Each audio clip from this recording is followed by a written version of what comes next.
ni wa munyamakuru wanyu rero kuri ya televiziyo yanyu mukunda.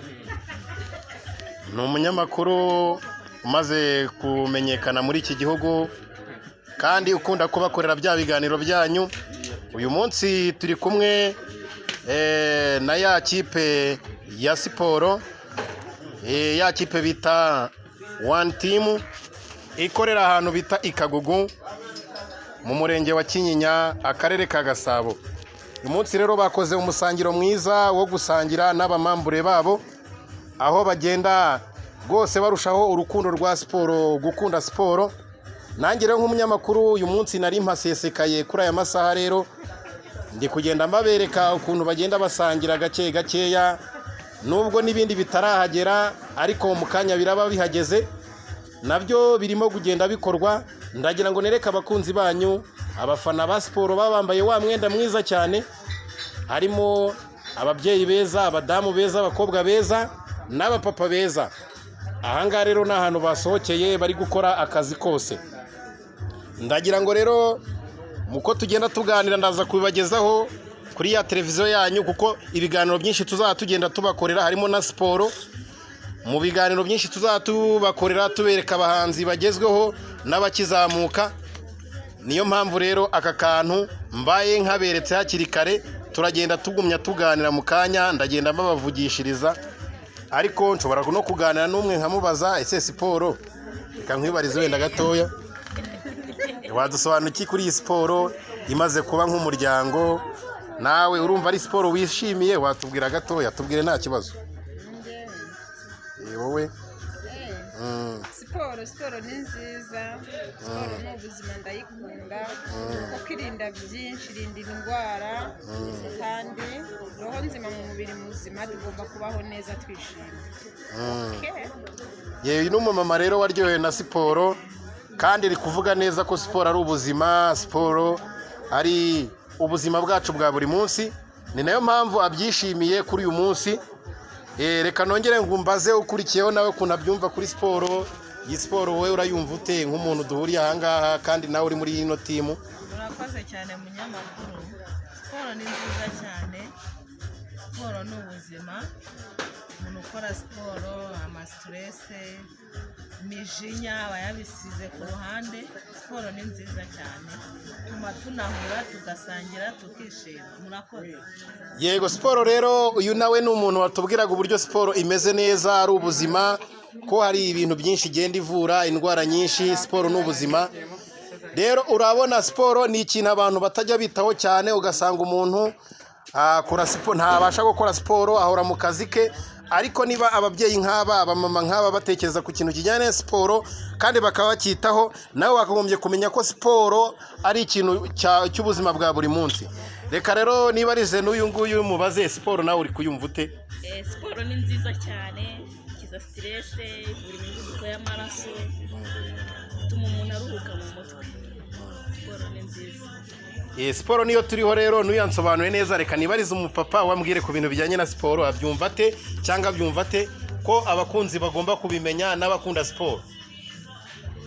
Siporo ni nziza, usanga nta stress ukunze kugira, kandi bigatuma umenyana n'abantu, bigatuma ugira inshuti nyinshi cyane, kandi ubuzima bugahora bumeze neza cyane. Urakoze. Siporo rero reka mbaze n'uyu mwana, watubwira uburyo siporo yumva. Siporo yumva ute mu buzima bwa buri munsi? Siporo ni nziza kuko igufasha gutuma umubiri wawe wumva uri free, umeze neza. Niyo mpamvu abantu bose bashishikariza gukora siporo, kuko siporo ni ubuzima. Wakora siporo ukazanakira n'indwara z'umubiri wawe. Urumva ko umwana bisobanuye neza ko ushobora gukora siporo mu buzima bwa buri munsi, ukaba ari indwara ushobora gukira bitewe n'uko wakoze siporo. Siporo rero buri munsi ni ikintu umuntu wese yagakwiye kuba yitegereza. Hari abandi bamama ngiye kubaza kuri siporo kugira ngo ikiganiro cyacu tugisoze. Siporo rero ni ikintu abantu bakunda buri munsi. Nawe ngiye kukwibariza, tubwire siporo urabyumva ute? Utubwire akantu gatoya kugira ngo abafana bacu cyangwa abakunzi ba siporo nabo niba bibona bakunde siporo. siporo ni nziza, siporo ni ubuzima. Twashishikariza n'abandi bantu aho kugira ngo uzandikirwe imiti na muganga cyangwa utegeke gukora siporo, waza ugafatanya natwe tugakora siporo mu rwego rwo kugira ngo tugire amagara mazima ari mu mubiri muzima. Turashishikariza buri muntu wese kwitabira siporo kugira ngo turusheho kugira ubuzima buzira umuze. Nawe tubwire siporo yumva ute, nimwe ngiye gusorezaho mutubwira ibintu bijyanye na siporo. Murakoze, nitwa Mukarukundo Alice, ndi umukecuru w'imyaka 44, ndi umuntu ukunda siporo cyane.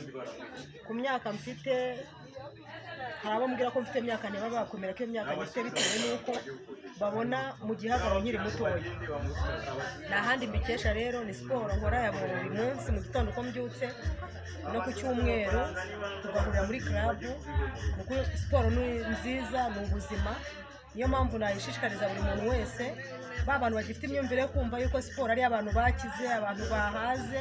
Oya, ntabwo ariyo gahunda, kuko mu bigaragara n'iyi leta yacu yashyizeho gahunda ya siporo bitewe n'uko bazi neza ko siporo ari nziza mu buzima bwacu bwa buri munsi.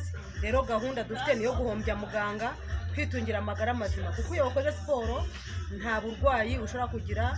Niyo warwara gatoya ntabwo waremba nk'umuntu utari mu sportif. Ndashishikariza rero buri muntu wese kuba yakumva siporo akayikunda nk'uko ukunda ibiryo bya buri munsi. Siporo ukayifata nk'ibiryo bya buri munsi, kuko iyo wakoze siporo urushaho kugira ubuzima bwiza. Murakoze. Yego, rero nk'umunyamakuru wanyu hari akantu numugutse uyu munsi, maze kumenya ko buriya mbere na mbere siporo wakagombye kuyigira nk'ibiryo urya buri munsi. Ibiryo byose warya ukaba ugomba kuba deseri warenzaho siporo. Deseri yawe ibaye siporo rero wagira umubiri muzima, ukagira imibereho mizima. Niyo mpamvu siporo nicyo kintu cya mbere. Rero mwari mukumwe mu nyamakuru wanyu, ejo nakagaruka tugiye kuzatubashyiraho ibiganiro bya siporo bitandukanye, ibiganiro byinshi bitandukanye kuri ya televiziyo yanyu bita Twin TV Official. Wowe uzajya ukurikirana ibi biganiro urebye kuri iyi televiziyo bita Queen Time TV Official, ujye udukurikirana.